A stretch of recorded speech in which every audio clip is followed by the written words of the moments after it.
ang maling impormasyon. Mga kababayan, pag-usapan natin ang isyong ibinabato ngayon kay ni Administrator Eddie Guillen at sa kanyang pamilya. May mga lumabas na artikulo tulad ng sa Rappler na tila pinalalabas na may conflict of interest o katiwalian dahil lamang sa koneksyon ng kanilang pamilya sa negosyo at politika. Itama ang maling impormasyon. Sabi nga po madaling magpalibad ng hangin at magbato ng akusasyon. Pero bilang mga observer na tumitingin sa datos at hindi sa ingay, himayin natin ang katotohanan. Una sa lahat, linawin natin ang mga teknikalidad. Malinaw po ang sagot ng kampo ni Admin Guillen. Siya po ay fully divested na o matagal nang binitawan ng kanyang interest sa Skyline Construction bago pa man siya ma-appoint sa NIA. Ibig sabihin, wala siyang kinalaman sa operasyon na to. Itama ang maling impormasyon.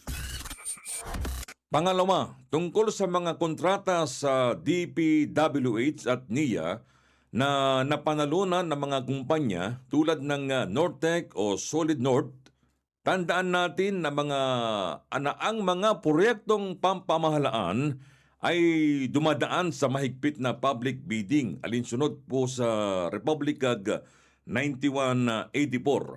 Hindi ito basta-basta ibinibigay. Kung nanalo man ang mga kumpanyang ito ay dahil sila ay kwalipikado at may kapasidad. Hindi po krimen ang pagkakaroon ng negosyo ng pamilya ng isang opisyal basta sinusunod ang legal na proseso at walang impluensang ginagamit. Itama ang maling impormasyon. Kaya sa halip na magpadala sa trial by publicity, tignan natin ang track record.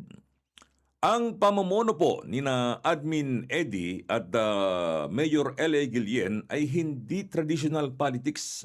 Ito ay nakabase po sa resulta. Si Mayor L.A. Guillen sa Claveria, Cagayan, nakita natin kung paano naging award-winning model ang bayan.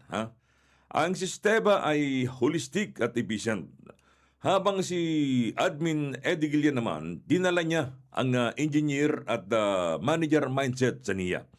Kung dati ay napakabagal ang ehensya, usad pagong. Ngayon po ay ramdam at kitang-kita naman ang bilis ng reforms at solusyon. Walang ghost projects, walang substandards na gawa.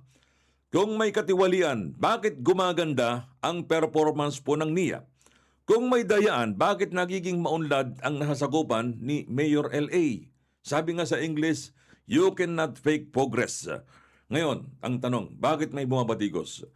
Sa tingin ko, mga kababayan, kaya binabanatan sina Admin Eddie Guillen at si Mayor L.A. ay dahil binabago po nila ang status quo.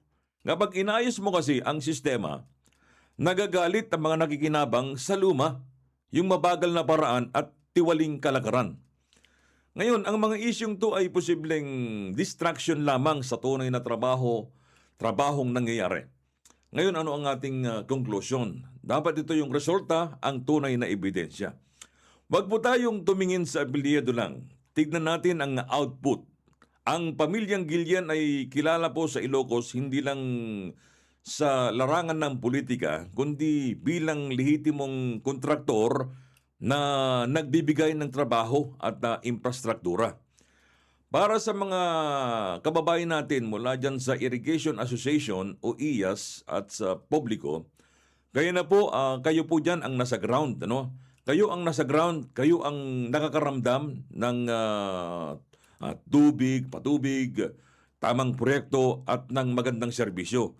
Kayo ang tunay na testigo dyan.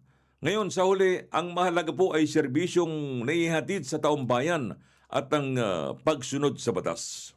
Itama ang maling impormasyon. Kaya malinaw po ang pahayag, walang conflict of interest. Tandaan po natin, walang conflict of interest at tuloy ang trabaho para sa food security ng bansa. Ako po si Edmaris W. ng Mabuhay Radio Japan Worldwide na walang takot, walang pinababoran. Salamat.